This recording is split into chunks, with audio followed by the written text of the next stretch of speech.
Hello everybody and welcome back to the Dungeon Learner's Guide. Today we have another Commander's Guild deck tech. This one is titled The Host with the Most. And if you haven't seen the show before, what we are doing is randomly selecting a card from scryfall.com, working with a budget of $100 or less, and building a commander deck for Magic the Gathering around a theme of the chosen card. So really quickly, before we get into the actual deck tech itself, I do want to take a minute to shout out some of our social media accounts. If you are interested, you can follow us over on Twitter at 13POYNZ, on Reddit at u/POYNZ13. Yes, I know they're reversed. That's my own mistake because I completely forgot what the first one was. And then you can also send us an email at dungeonlearnersguide@gmail.com. I'm always happy to respond on any of those accounts. Feel free to interact. I love talking to the community.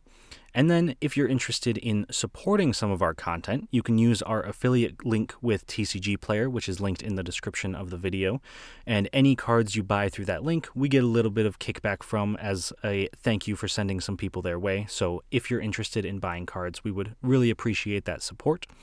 And then last but not least, if you are interested in supporting us a little bit more directly, you can always go to our Patreon. We do have different tiers available, $3, $5, and $7 at the moment. Each of them gives you a little bit of extra perks. Sometimes it might be getting access to deck lists a week earlier, all the way up through things like getting completely unedited videos so you can hear the commentary from all of the players, and getting access to participate in some of the games as well. And a big shout out to William, who recently subscribed to our Patreon. Thank you very much. We appreciate your support. But without any further ado, I suppose we should get into the deck tech. So, actually, I completely forgot. I don't know how I forgot this one, but we have one last shout out before we get into the deck tech. Recently, we have partnered up with the Underground Sea, who has been making deck techs and short little primer videos about some decks of ours. They've already done the Dina deck. If you're interested, you can check that out. And just this last week, they put up the Ave Progenitor Ooze deck. So if you saw our deck tech and are interested in what they can provide for you, they have a couple of extra additions to it, things like out-of-budget ideas for you if that's something you're interested in. But they are an awesome YouTube channel. They do tons of different deck techs and primers and gameplay videos. So if you haven't checked them out and you're interested in the kind of content that we produce, I highly recommend them. They make some amazing content, and I'm very glad that we've partnered up with them to show off some of our decks. So now, for real this time, without any further ado, let's get into the deck tech. So our random card for this week is a card that some of you may remember. It kind of tore up Standard for a little while. That card is Clever Combo. It's 1 and a green for a sorcery that says search your library for a host card or a card with augment, reveal it, put it into your hand, and then shuffle your library. So I'm sure I don't have to tell anyone what host and augment do. I'm sure we're all very well aware, but just in case you don't know, host is a card that you put into play, and then you can find an augment and connect it to that card, basically turning your 2 creatures or your 2 cards into one big creature. So obviously, if this is our random card of the week, we need a commander that fits well with that theme. And so we, of course, have probably the strongest commander we could find for this, Dr. Julius Jumblemorph, the T-Rex Chicken Man himself. And he is 2 green and a white for a legendary creature. He's a 4/4. Dr. Julius Jumblemorph is every creature type. We don't really have any ways to deal with that in our deck, but maybe it'll come up. Who knows? And the important part for us, whenever a host enters the battlefield under your control, you may search your library and or graveyard for a card with augment and combine it with that host. If you search your library this way, shuffle it. So Dr. Julius wants us to have hosts, wants us to have augments, and really wants us to do what we basically want to do since we got the random card of the week. And I'm sure if we look at some of our themes, you may be able to guess some of the themes already, especially if you remember playing all these cards when they were in Standard a couple years ago. The first one is going to be augment. Since our commander lets us search up augment cards, we need to have as many as possible. So we are playing literally every single augment that we can in our colors. And as an example of what an augment is, we have half squirrel, half. It's a creature, squirrel, that says whenever a non-token creature enters the battlefield.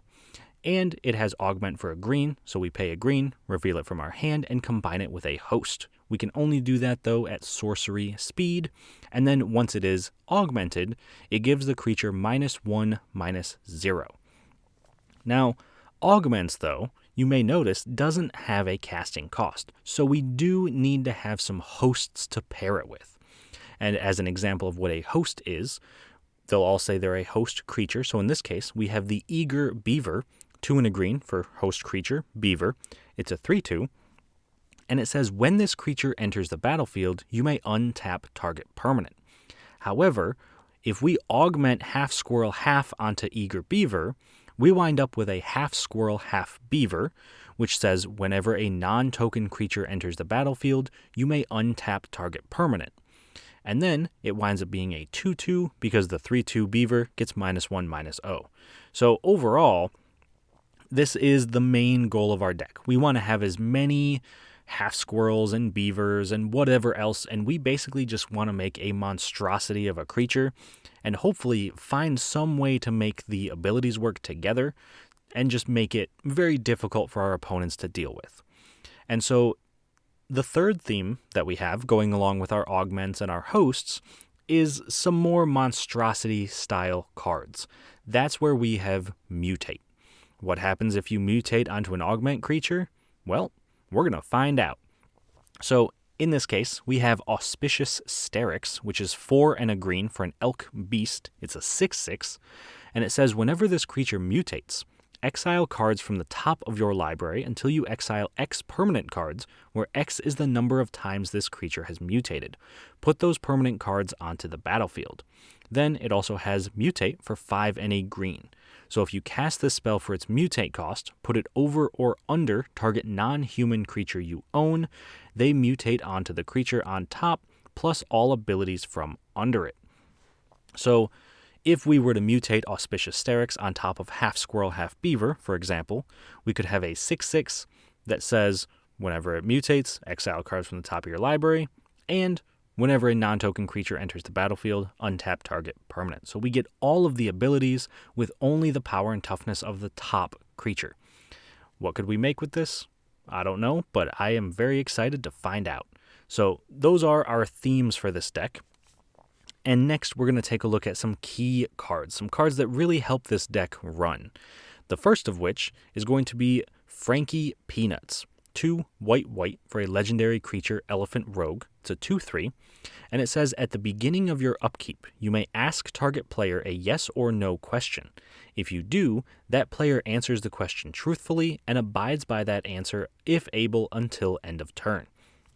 So personally, I'm a big fan of Frankie Peanuts. I'm actually thinking about building a personal commander deck all around him. If you have some lists or ideas of what could go into a Frankie Peanuts deck, please do let me know. I would love to hear them. But Frankie Peanuts basically gives us information of what's going on at the table. That means that we can ask someone if they're going to counter our spells, if they're going to block with their creatures, if they're going to destroy one of our creatures this turn. So we basically force our opponents to give us information whether they really want to or not. And when we're playing a deck that's all about getting as much value as we can with some interesting connections and keywords, having that information is incredibly valuable for us. And then our next key card after Mr. Peanuts here is Mother Kangaroo. And Mother Kangaroo doesn't look like much on its own, but it's 4 and a green for a host creature kangaroo. It's a 1/1. When this creature enters the battlefield, roll a 6-sided die. Put a number of +1/+1 counters on this creature equal to the result. Now, Keep in mind, we have a ton of augments in here, we have a ton of mutates in here. Mother Kangaroo as a base creature is incredibly powerful because we are going to find some way to be able to activate its ability, roll a ton of dice, make it super, super big, and then because of the mutates, because of the augments, we'll find a way to give it flying or find a way to give it trample, anything like that. So Mother Kangaroo can be incredibly dangerous, especially if we can find the right augment and the right mutates for it. So for that reason, Mother Kangaroo, definitely a key card in this deck if we're able to get it into play. And then, finally, our third key card for this week is Sawtusk Demolisher, which is 4 green for a creature beast. It's a 6/6 with trample, so there's the trample we need for Mother Kangaroo. Whenever this creature mutates, destroy target non-creature permanent, its controller creates a 3/3 green beast creature token. And it, of course, has mutate for 3 and a green. So every single time Sawtusk Demolisher mutates, we get to destroy anything that's not a creature. Enchantments, planeswalkers, artifacts, lands, none of them are safe when we have a Sawtusk Demolisher in play, because there's always going to be a chance that we find a way to mutate something onto it and just blow up whatever is annoying us at the table. So Sawtusk Demolisher is phenomenal removal, plus it's just a 6/6 with trample. That is something to deal with all on its own. So Sawtusk Demolisher, very worthy of a spot in our key cards section. So now that we've talked a little bit about the key cards, let's take a look at some cool interactions in this deck. And for this deck in particular, I wanted to highlight very cool augment and host interactions because I felt that that was a key piece to this deck. So our first cool interaction is going to be between Half Kitten Half and Adorable Kitten. So Half Kitten Half is a creature, cat, that says whenever you're dealt damage, and augment 2 and a white, and gives +1/+2. On the other hand, we have Adorable Kitten, which is 1 white, that says when this creature enters the battlefield, roll a 6-sided die. You gain life equal to the result, and it's a 1/1. Now, if we combine these two creatures, though, we wind up with a Half Kitten, which is already very powerful. We have creature Cat, and whenever you're dealt damage, roll a 6-sided die. You gain life equal to the result, and it's a 2/3. So on the surface, this doesn't seem very interesting. It doesn't seem very powerful. But when you consider how many creatures there are in Commander, especially when we're looking at token decks, if anyone attacks us with a board full of creatures and they're all 1/1s, we are guaranteed not to take any of that damage. Well, I suppose I should rephrase. We will take the damage, but we will gain the life back. Because if we take 1 damage, we roll a d6, and then we gain that much life. Meaning that we could gain a minimum of 1, negating any attacks from creatures with power 1 or less, and gaining a maximum of 6. So we could, in theory, if someone attacks us with a 1/1, just gain 5 life and not even worry about the attack. And it is important to note, too, that Half Kitten says whenever you're dealt damage. It doesn't say whenever you're dealt non-combat damage or whenever you're dealt combat damage. It's just damage. So if someone throws a lightning bolt at us, we take 3, roll a d6, gain some life. Someone attacks us, roll a d6, gain some life. This makes us incredibly hard to kill and is a pretty decent creature. I mean, a Half Kitten. Pretty cool, very fantasy. I don't know if you'd ever see one of these in real life, but it is definitely pretty sweet. Now, our next cool interaction is going to be between Serpentine and Angelic Rocket. So this would be quite a bit of mana to do because Angelic Rocket costs 8 to cast. Augment for Serpentine is 2 and a green. But Serpentine is a creature worm that says whenever a land enters the battlefield under your control, augment 2 and a green, +3/+3. And Angelic Rocket is an 8 mana, specifically artifact host creature angel. I know it looks weird with the artifact on the other side of the card, but it stays an artifact. It's a 4/4 with flying. When this creature enters the battlefield, you may destroy target non-land permanent. That means, though, if we combine these two into Serpentine Rocket, we just have a creature that says whenever a land enters the battlefield under your control, you may destroy target non-land permanent. Add on to that the fact that it's now a 7/7 with flying, and we have a creature that not only gets in for damage, but blows up anything that gets in the way. And in this deck, we have a ton of ways to get lands, so it's very rare that we won't have a land in our hand to be able to trigger the Serpentine Rocket. But those are our cool interactions. That is the majority of our deck tech for the week. The last piece of this is the price of the deck. And I know you're looking at all these cards and you're like, but Zach, these are so expensive. How could you possibly have fit all of these into a budget deck? And let me tell you, it was not easy. So don't freak out when you see the price of the deck. But in the end of this, it came out to be $38.60. Breaking the bank, I know. And the most expensive card, actually, is Ineffable Blessing, which is 1 and a green for an enchantment that says, as Ineffable Blessing enters the battlefield, choose white bordered or silver bordered. Whenever a creature with the chosen border enters the battlefield under your control, draw a card. And it's $2.87. So if you don't want to spring for it, it is pretty expensive. I do understand. But I do think it's incredibly useful for this deck because most of our cards actually wind up being silver bordered cards. That's the nature of host cards and augment cards. So basically, whenever we cast a host or an augment or anything else, we are able to draw a card. And card draw is incredibly important. We don't have too much of it. Most of it is in the form of playing creatures and things like that. But if you do need to cut it to get the price of the deck closer to about $35, this is the card to cut. It is unfortunately the most expensive. All right, so with that out of the way, the last thing that we want to talk about is maybe you want to increase the price of this deck. Maybe you're looking for some out-of-budget upgrades. Now, there aren't too many out-of-budget upgrades, so I did want to focus on the ones that I think really could enhance the deck if you had them. The first of which is going to be Forest, of course. This is the Guru lands. It is currently close to $700. If you're looking to really bling out the deck, you want the forests that have the most bang for their buck. This one is definitely the one to go for. Obviously not in our budget, but it is something to consider if you're looking for a little bit of a power bump. And then pretty much its partner in crime for this one. We do also have a Plains, which same thing. It's a Guru land. $691.95, so just a little bit out of our price range. It is very close. I thought about trying to squeeze these in, but couldn't quite do it. But if you're looking to upgrade the deck, I do think the mana base is where you want to look, getting some good forests, some good plains, things that really help improve the style there.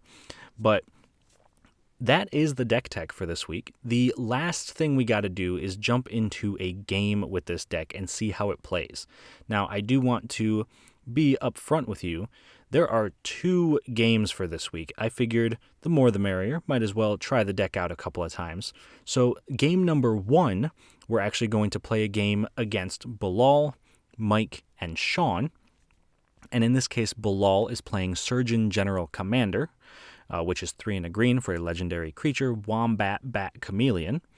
It's a 3/3, and it says whenever you augment, enchant, or mutate a creature you control, draw a card, and then it taps for a mana of any color.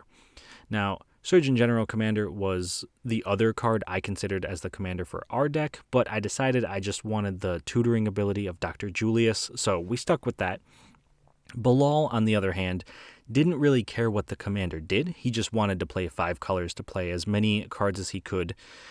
So I'm interested to see how that turns out.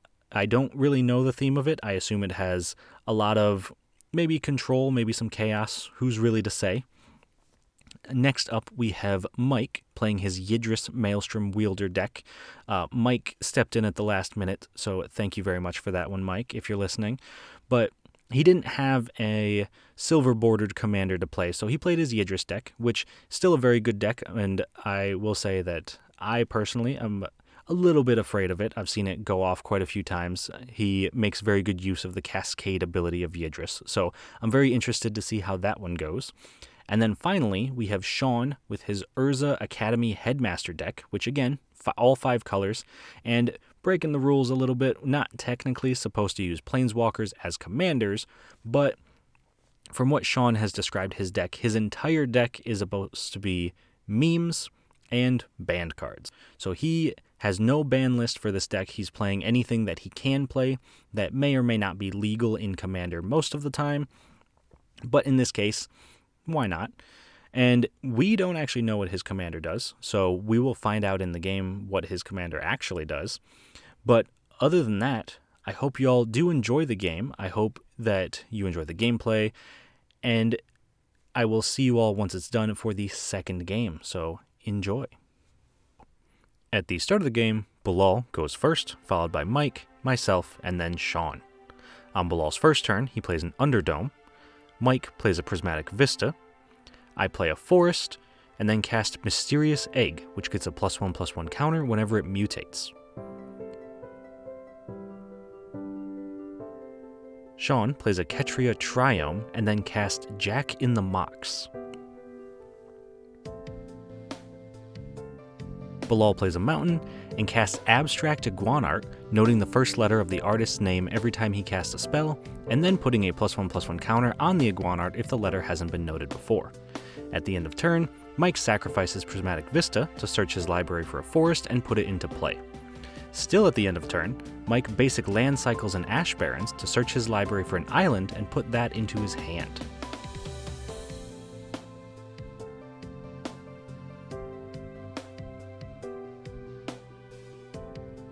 On Mike's turn, he plays the island that he found, and then casts Traverse the Ulvenwald, searching his library for a swamp and putting that into his hand. I play a command tower, and then attack Shawn for 0 to send a message, and in my second main phase, I cast Rampant Growth, searching my library for a plains and putting it into play tapped.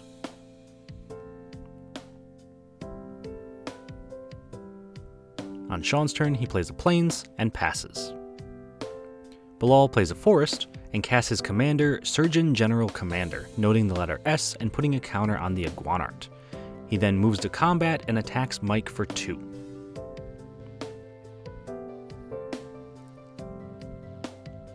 On Mike's turn, he plays a swamp and then casts a Baleful Strix, drawing a card when it enters.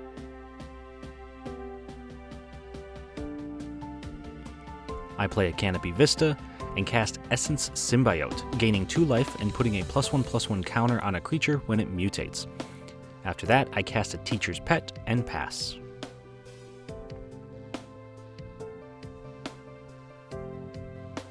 Shawn plays a forest and casts Karth the Lion, making his planeswalkers gain an extra loyalty when they're activated, and also looking at the top 7 cards of his library, revealing a planeswalker and putting it to hand.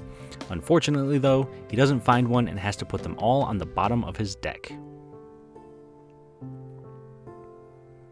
Bilal plays a plains and casts Bingo, putting a chip counter on a number whenever a player casts a spell with mana value equal to that number, and then Bingo gets +9/+9 for each set of numbers in a row with chip counters on them. He also loads the letter R for the Iguanart, and then attacks me for 3 when he goes to combat.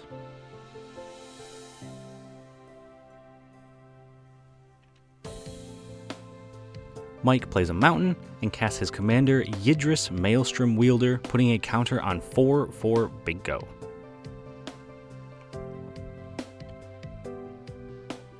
On my turn, I also cast my commander, Dr. Julius Jumblemorph. Shawn plays a Wooded Foothills, sacrificing it to search his library for a Steam Vents, putting it into play untapped and paying 2 life, and then casts Every Thingamajig, putting a counter on Bingo for 5.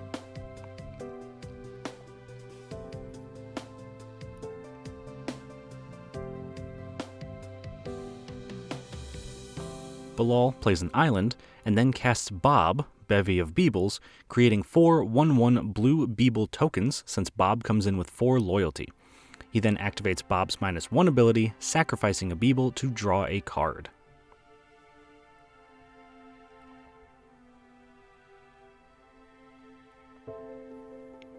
Mike plays a swamp, and then moves to combat, attacking Shawn for 5 with Yidris, giving all the spells he casts from his hand Cascade until the end of turn, when he does combat damage.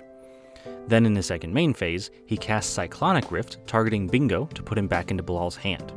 Then he also cascades into a spell that costs less than 2, hitting Mox Amber and casting it. Then the Rift resolves, returning Bingo to Bilal's hand. After that, Mike casts an Aetherflux Reservoir, which gives Mike a life for each spell he has cast this turn whenever he casts a spell, and also allows him to pay 50 life and do 50 damage to any target.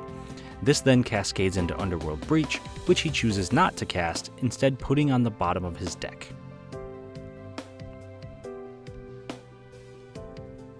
I cast an Eager Beaver, untapping a land when it enters and also searching my library for an augment card and combining it with Eager Beaver since it's a host. This allows me to combine it with Humming to make a Humming Beaver, which gives it +2/+3 and untaps a permanent whenever I attack with 2 or more creatures. I then go to combat, attacking Mike for 3, triggering the Humming Beaver, untapping a land. After that, in my second main phase, I mutate a Huntmaster Liger onto Mysterious Egg, gaining 2 life and putting 2 +1/+1 counters on it.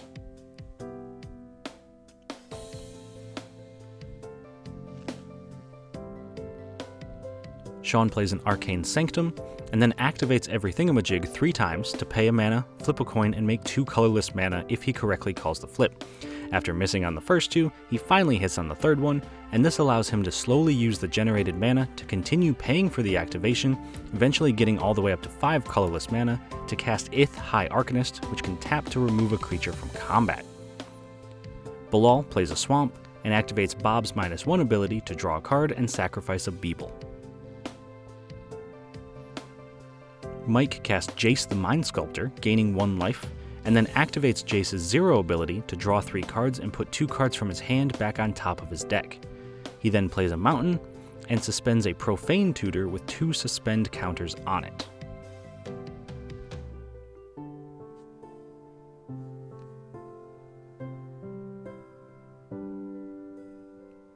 On my turn, I play a Plains, and before I go to combat, Bilal casts Blast from the Past with Kicker, doing 2 damage to Baleful Strix, killing it, making a 1/1 Goblin token, and noting the letter D for the Iguanart. This allows me to attack Jace for 5 in the air, killing the Planeswalker.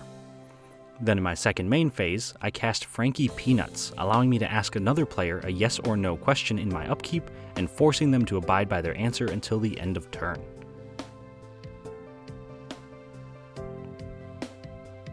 Shawn casts his commander, Urza Academy Headmaster, and then activates Urza's +1 ability, making a 3/3 beast token with Death Touch. On Bilal's turn, he activates Bob's -1 ability, sacrificing a Beeble and drawing a card. He then plays a Mountain and passes. Mike casts a Frantic Search, drawing 2 cards, discarding 2 cards, untapping 3 lands, and gaining 1 life. He then casts a Temporal Mastery, taking an extra turn and gaining another 2 life.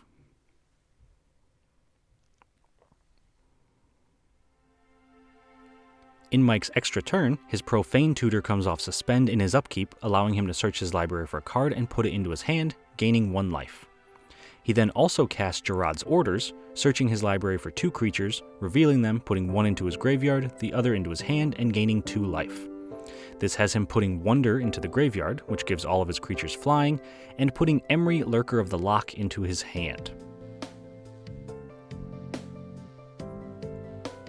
He then moves to combat and attacks Bilal for 5 with Yidris. However, before the damage, Shawn activates Ith to remove Yidris from combat, preventing Mike from getting to cascade his spells. In Mike's second main phase, he casts a Harrow, sacrificing a land to search a library for 2 basic lands, putting them into play and gaining 3 life.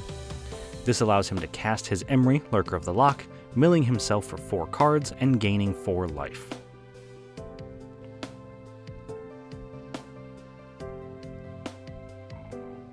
In my upkeep, Frankie Peanuts triggers, and I ask Mike if he will block with Yidris should I attack him, and he answers no, being forced to abide by his answer. Before I go to combat, Bilal again casts Blast from the Past with Flashback, doing 2 damage to Emry, killing her. This allows me to attack Mike with my entire board for 20 total damage, triggering Humming Beaver and untapping itself.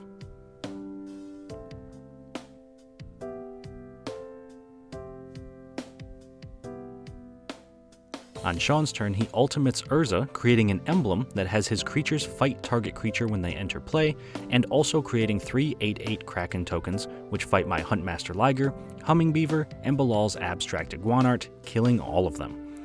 He then casts an Earl of Squirrel, which has Squirrel Link, and gives his other squirrels +1/+1.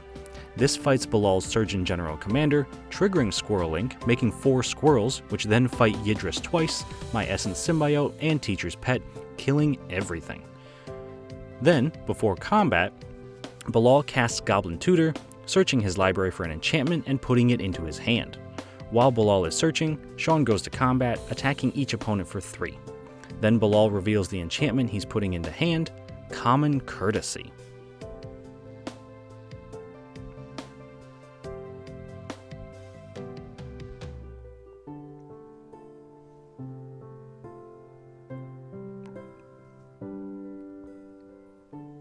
On Bilal's turn, he plays a Swamp, and then recasts Bingo and casts Common Courtesy, making each opponent ask Bilal's permission to cast a spell, or it gets countered.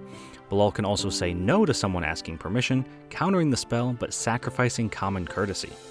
This also puts a counter on 4 for Bingo, and then he activates Bob's -1 ability, drawing a card, sacrificing a Beeble, and killing the Planeswalker.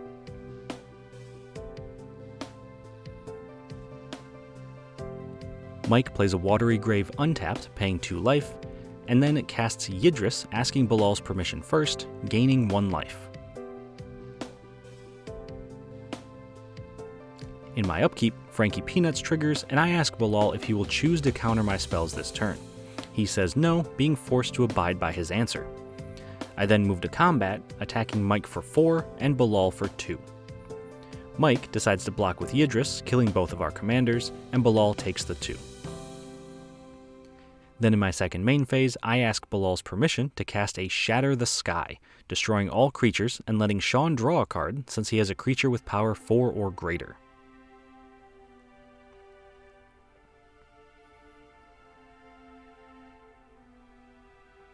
On Shawn's turn, he activates Urza's +1 ability, making it so that until his next turn, any creature that deals combat damage to Urza is destroyed. He then casts a Turn Timber Ranger, asking Bilal for permission, but Bilal says no, sacrificing Common Courtesy and countering the spell.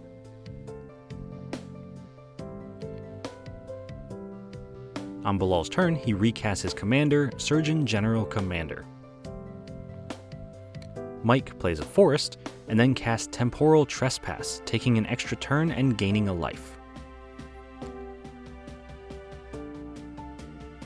Then on Mike's extra turn, he casts Thassa, God of the Sea, scrying 1 on his upkeep and being able to activate to give target creature unblockable until the end of turn, gaining a life.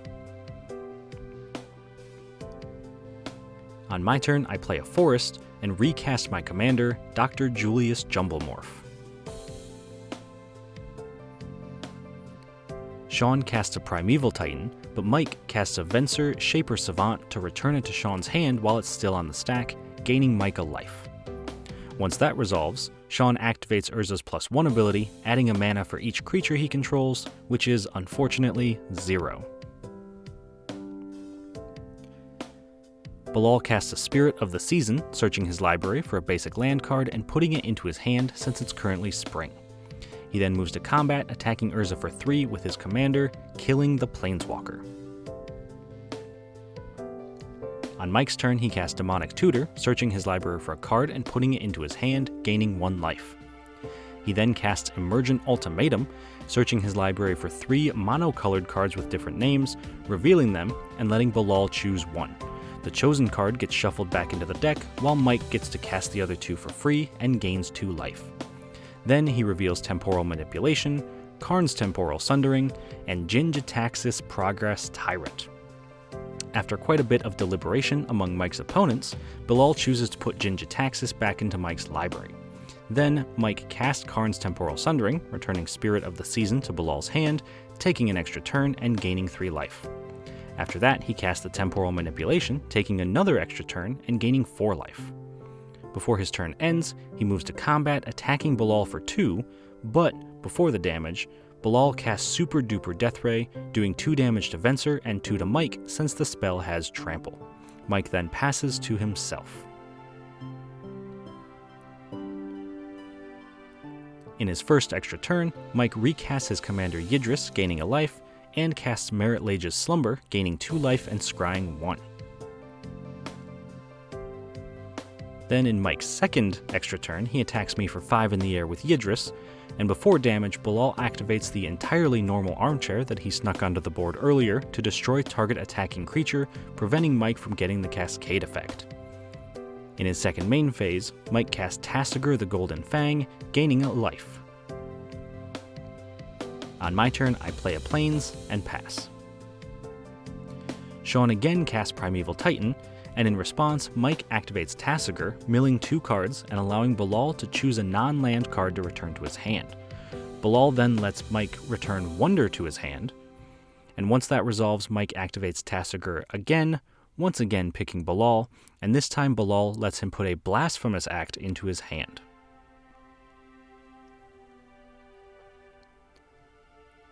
Then, finally, the Primeval Titan resolves, and Shawn searches his library for 2 lands, putting them into play. This has him putting Command Tower and a Forest into play, tapped. This also triggers his emblem, and the Titan fights Tasigur, killing him. On Bilal's turn, he casts MC, allowing him to say "presenting" before a creature's name, as he casts it to put a +1/+1 counter on it. He then recasts Season of the Spring, searching his library for a basic land and putting it into his hand. On Mike's turn, he casts Underworld Breach, giving every spell in his graveyard Escape 3, meaning he can exile 3 cards from his graveyard to cast it, also gaining a life from Aetherflux Reservoir. At this point, Mike is able to cast Frantic Search from his graveyard, exiling 3 cards to draw 2 cards, discard 2 cards, untap 3 lands, and gain a life for each spell cast this turn. Since he's discarding cards, he's able to use Frantic Search a total of 6 times before he has to stop, ending the cycle at 68 life. After that, he casts Maelstrom Wanderer, cascading twice, giving his creatures haste and gaining 8 life. This has him cascading into Peregrine Drake, gaining 9 life and untapping 5 lands when it enters, as well as Key to the City, gaining 10 life.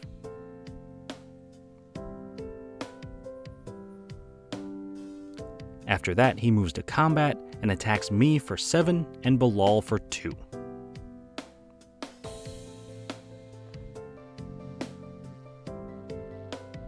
On my turn, I draw nothing I can play, so I pass, but on my end step, Mike activates Aetherflux Reservoir, paying 50 life to do 50 damage to Shawn, knocking him out of the game.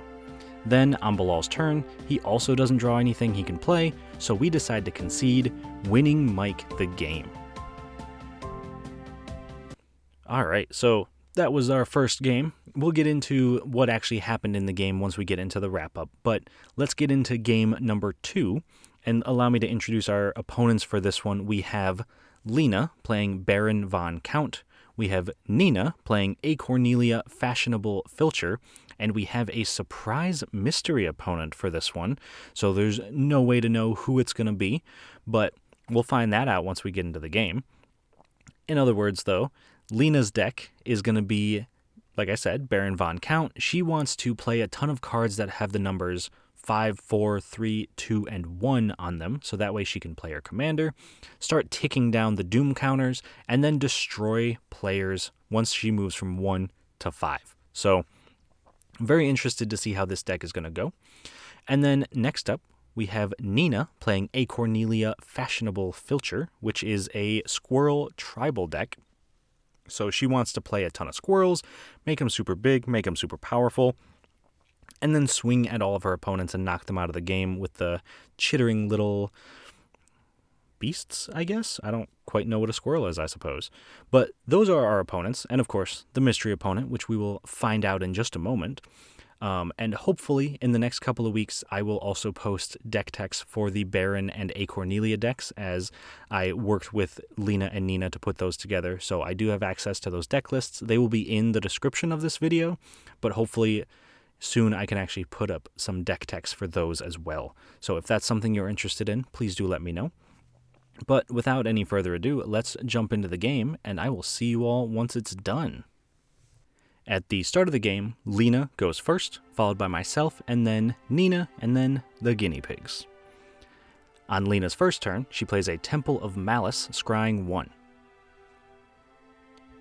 I play a Krosan Verge. Nina plays a Forest. Lena plays a Swamp and casts Rakdos Signet. I play a forest, and then cast Llanowar Elves. Lena plays a swamp, and casts Metallic Mimic, naming Squirrel, so all of her squirrels enter with an additional +1/+1 counter on them. Lena plays a Scavenger Grounds, and casts her commander, Baron von Count, starting her Doom counter at 5, and moving it down whenever she casts a spell with 5 on the card, destroying target player when she moves from 1 back to 5. On my turn, I play a Plains, and then sacrifice my Krosan Verge to search my library for a Canopy Vista and a Plains, putting them into play tapped.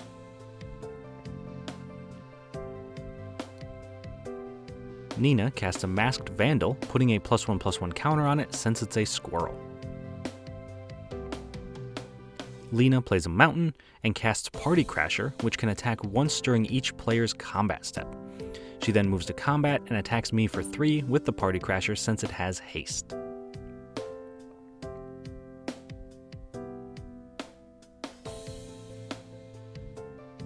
I play a forest and cast my commander, Dr. Julius Jumblemorph, and I follow that up by casting Adorable Kitten, rolling a d6 and gaining life equal to the result, gaining 3 life. This also triggers my commander, so I search my library for a half kitten half and combine it with Adorable Kitten, creating a half kitten, and making it so that whenever I take damage, I roll a d6 and gain life equal to the result.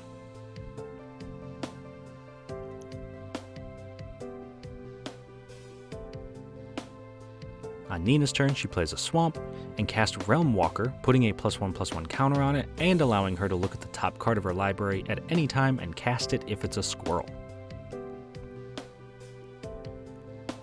Lena casts the Sword of Dungeons and Dragons, equipping it to Party Crasher, giving it +2/+2, protection from rogues and clerics, and creating a 4/4 gold dragon token when it deals combat damage to a player, rolling a d20 and making another dragon if she rolls a 20. She then moves to combat, attacking me for 5 and creates a dragon token, but unfortunately doesn't roll a 20, so she doesn't get a second one. Then, since I took the damage, I roll a d6 and gain 6 life. On my turn, I mutate Vulpikeet under half kitten, putting a +1/+1 counter on it and giving it flying. Lena plays a swamp, and then casts her commander, Acornelia Fashionable Filcher, getting an acorn counter whenever a squirrel comes into play, or whenever she casts a squirrel in a creature's art. She can also be activated to sacrifice X acorn counters and give a creature +X/+X or -X/-X. She also gets a +1/+1 counter from the Metallic Mimic. Lena plays a mountain and casts Charcoal Diamond, followed up by a Mad Science Fair project. After that, she casts Faithless Looting, drawing 2 cards and discarding 2 cards. She then moves to combat, attacking me for 9 with the Party Crasher and the Dragon token. Before the blocks, though, I cast Beast Within, destroying the Sword of Dungeons and Dragons and making Lena a 3/3 Beast token. Then I'm able to block the Party Crasher with Jumblemorph, killing the Crasher. I still take the 4 damage from the dragon, but I gain 6 thanks to the kitten.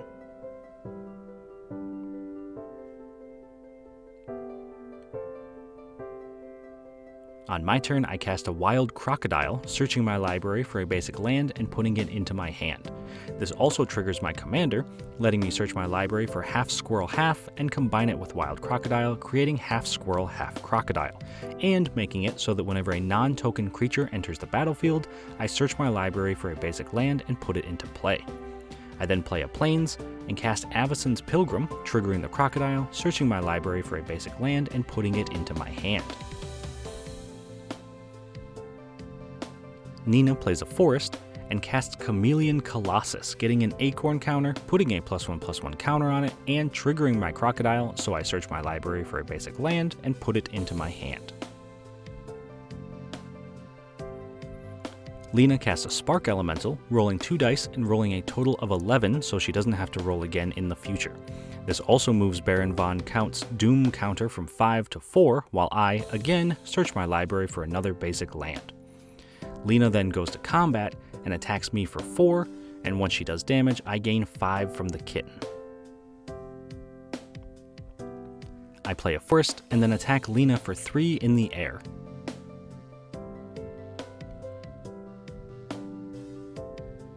Nina casts a squirrel mob, getting an acorn counter, putting a +1/+1 counter on it, and letting me search my library for a basic land. She then moves to combat and attacks me for 5, and I gain 1 life from the kitten.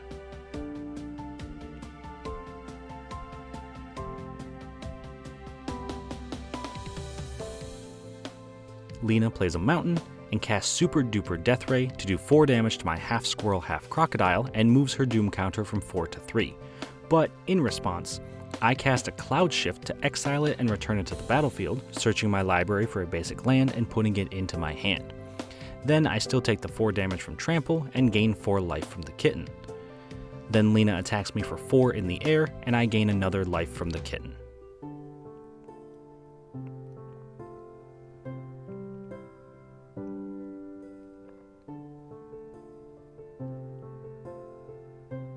On my turn, I play a forest and attack Nina for 3 with the kitten.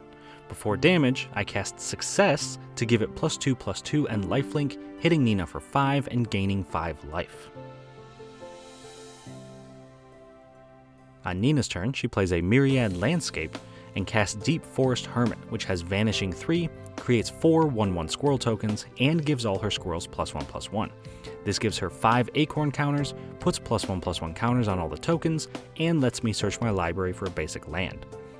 She then moves to combat, attacking me for 15 with 2 creatures, so I block with Llanowar Elves and Avacyn's Pilgrim, killing both of my mana dorks.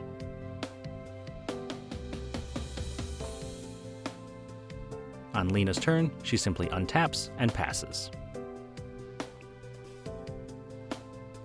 I play a Myriad Landscape and pass. In Nina's upkeep, she removes a time counter from Deep Forest Hermit and then casts Elvish Impersonator. In response, Lena casts a Tybalt's Trickery to counter it, move her Doom counter from 3 to 2, mill Nina for 2, and then she reveals cards from the top of her library until she hits Form of the Squirrel, choosing not to cast it for this turn. Nina then goes to combat, attacking Lena for 15 with 2 creatures, but Lena blocks with her Beast token and Spark Fiend, killing both of her creatures.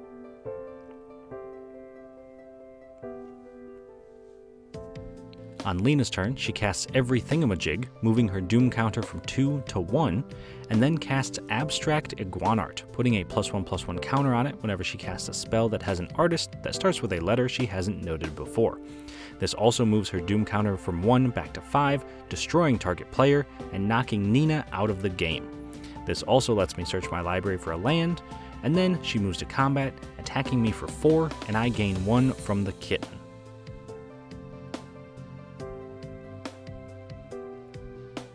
On my turn, I play a forest, and then sacrifice my Myriad Landscape, searching my library for 2 basic lands and putting them into play tapped. After that, I attack Lena for 3 in the air, and I pass.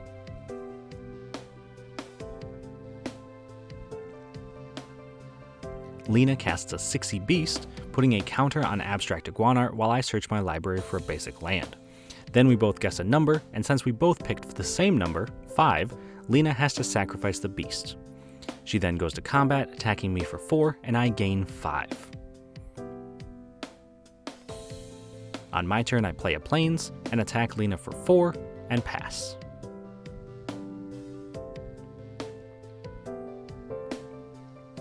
Lena plays a Mountain and attacks me for 9 with all of her creatures.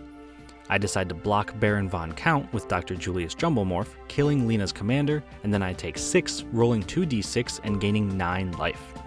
In her second main phase, she recasts her commander, Baron von Count, putting a counter on the Iguanart while I search my library for a basic land.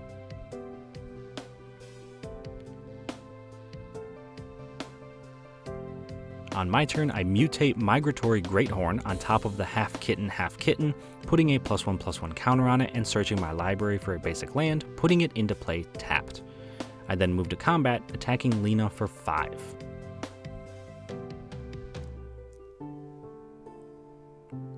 Lena plays a Myriad Landscape and attacks me for 4, and I gain 4 with the Greathorn.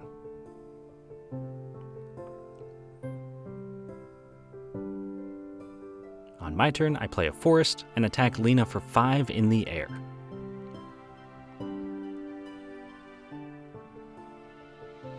On Lena's turn, she flashes back Faithless Looting, drawing 2 cards and discarding 2 cards, and then she plays Underdome and moves to combat, attacking me for 4 while I gain 6.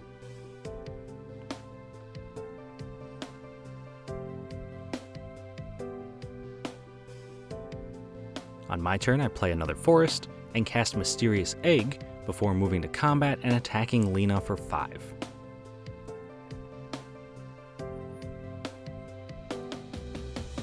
On Lena's turn, she simply attacks me for 4, and I gain 4. On my turn, I play a Plains and attack Lena for 5, but before the damage, she casts Capital Offense, giving my creature -6/-6 since it has 6 capital letters in its rules text, killing it. On Lena's turn, she casts Infernal Spawn of Evil, putting a counter on Abstract Iguanart and letting me search my library for a basic land. She then attacks me for 4 with the dragon and 5 with the Iguanart.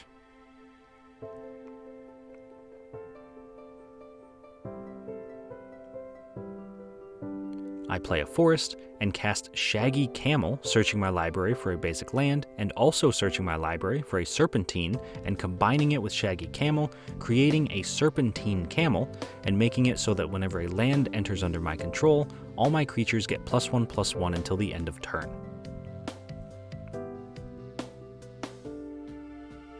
Lena casts a Goblin Haberdasher, giving all creatures wearing hats Menace, and then puts a counter on the Iguanart and lets me search my library for a basic land.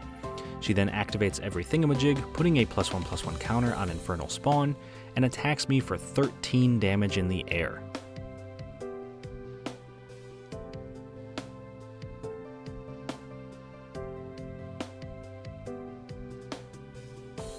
I play a Plains, giving all my creatures +1/+1, and then attack Lena for 7, but she blocks with her Haberdasher, killing the Goblin.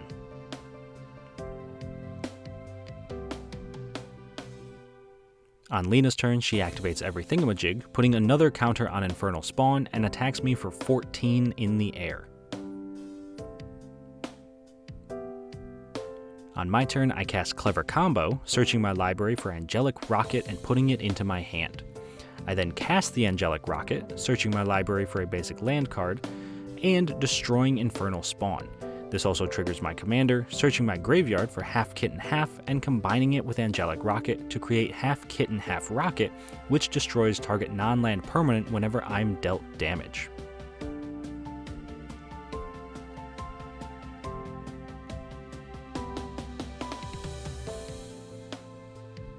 Lena activates every thingamajig, putting a +1/+1 counter on her dragon, but doesn't attack this turn. I play a Plains, giving my team +1/+1, and attack Lena for 5 in the air.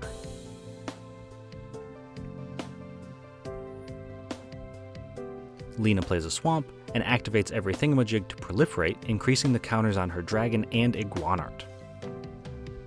She then attacks me for 6 in the air and 7 on the ground. I block the 7 with Mysterious Egg, killing it, and I also destroy the dragon when I'm dealt damage.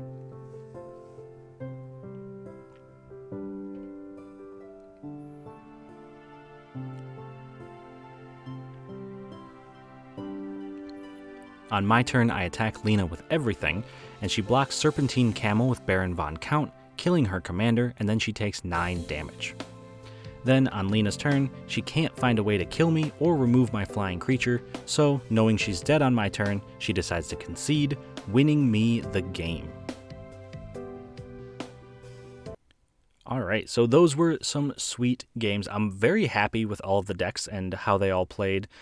Overall, I do think that the Guinea Pigs deck probably did the best. I think they performed very well, and I'm surprised they didn't win at the end. I'm very surprised we pulled it out in the second game. Unfortunately, there were a lot of back and forth turns between myself and Lena in that last game. It was a lot of draw, play a land, go, because neither of us could really find anything to do. But Clever Combo wound up actually saving our life, because without that, I don't think we would have won. So Clever Combo really pulled us out at the end there, gave us the card that we needed to win the second game. and helped us get all the way to victory. And then the first game, I do think that it was a lot closer than it seemed, considering how many extra turns Mike took. He specifically mentioned at the end that he had to use a lot of his extra turns just to try to keep pace in the game, which I think for our silver-bordered commanders is quite the compliment. I would be very interested in seeing other silver-bordered commanders and things. Like I mentioned earlier, I personally would like to build a Frankie Peanuts deck. So there are some other silver-bordered things in the works. I still have an Urza Academy Headmaster Oathbreaker deck that has been built, and the game hasn't been filmed yet, but it is on its way. So there is a chance we see more silver border in the future. But if that is something that you are interested in, please do let me know in the comments. I would love to do all of that. But otherwise, I hope you all enjoyed the video. I hope you had a very happy April Fool's Day today, and I will see you all on the other side of the Dungeon Learner's Guide.